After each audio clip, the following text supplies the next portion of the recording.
Praise the lord. దేవుడు మన దేవుడు వాగ్దానములు నెరవేర్చే దేవుడు. ఆయన వాగ్దానం ఇచ్చిన రీతిగానే అన్నీ నెరవేర్చినట్లుగా బైబిల్ గ్రంథము ఒక రుజువుగా కనపడుతుంది. మత్తయి సువార్త 1వ అధ్యాయం 1వ వచనంలో చూస్తే అబ్రహాము కుమారుడగు దావీదు కుమారుడైన యేసుక్రీస్తు వంశావళి అని మనకు కనపడుతుంది. వంశావళిలో ప్రత్యేకత ఏముంది? కేవలం పేర్లు మాత్రమే అనిపిస్తాయి. ఈ వంశావళిలో దేవుని వాగ్దానము ఇచ్చిన దేవుడు అది నెరవేర్పుగా ఈ యొక్క వంశములు నెరవేరినాయి అని కనపడుతుంది. అబ్రహాంకి దేవుడు వాగ్దానం ఇస్తూ మరి నీ జనాంగంలో నుంచి, కేవలము నీ జనాంగంలో నుంచి సర్వ మానవాళి రక్షింపబడుతుంది అని అబ్రహాంకి దేవుడు వాగ్దానం ఇచ్చినట్లుగా వాగ్దానములు నెరవేరుతున్నాయి. కేవలము పేర్లు మాత్రము కాదు, అది దేవుని వాగ్దానము ప్రవహించినట్లు కనబడుతుంది. యేసు వాగ్దానపు రాజుగా కనపడ్డాడు.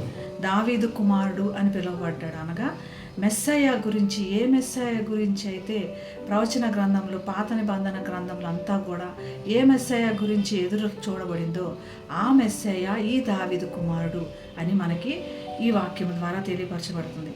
యేసు వాగ్దానములు నెరవేర్చాడు. భూమి యొక్క సర్వ వంశములు నీ యందు ఆశీర్వదించబడినని అబ్రహాము చెప్పిన విధంగా భూమి మీద సర్వ వంశములు యేసు ప్రభు నుంచి వచ్చినట్లు కనపడుతుంది. వంశావళి మధ్యలో మరి బలహీనమైన వాళ్ళు, పాపం చేసిన వాళ్ళు, మరి మధ్యలో తొలగిపోయిన వారు, మరి ఈ వంశానికి సంబంధించిన వారు కూడా కనపడుతున్నారు. అయినప్పటికీ దేవుని ఎలాగైతే సర్వ వంశములకు నీ ఆశీర్వాదం విస్తరించినట్లుగా అన్నట్టుగా వంశములు కంప్లీట్ అయ్యి దావీదు వంశంలో నుంచి యేసు ప్రభు రావడం చూస్తాం. దేవుడు వాగ్దానంలో మర్చిపోనివాడు, వాగ్దానములు ఇచ్చి నెరవేర్చేవాడు. ఈరోజు నీకు నాకు కూడా ఒక ప్రోత్సాహం ఉంది, ఒక సంతోషం ఉంది. ఎలాగంటే మనకి ఏదైతే వాగ్దానములు ఉన్నాయో అవి మనం ప్రార్థన చేసి దేవుని దగ్గరికి పొందుకోనగలమని, ఇలాగా విశ్వాసంతో, నమ్మకంతో ముందుకు వెళ్ళటానికి దేవుని వైపు చూద్దాం, దేవుని దగ్గర అడిగి పొందుకుందాం. అటువంటి కృప దేవుడు మనందరికీ దయచేయనుగాక. ప్రార్థన చేసుకుందాం.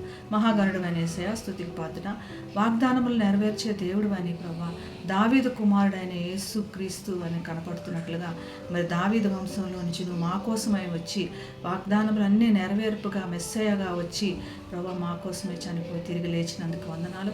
అలానే మా కోసం ఇచ్చిన ప్రతి వాగ్దానములు నెరవేర్చి నీ నామానికి మహిమ తెచ్చుకున్నామని యేసు నామమున ప్రార్థిస్తున్నాం తండ్రి. ఆమేన్. Have a blessed day. God bless you.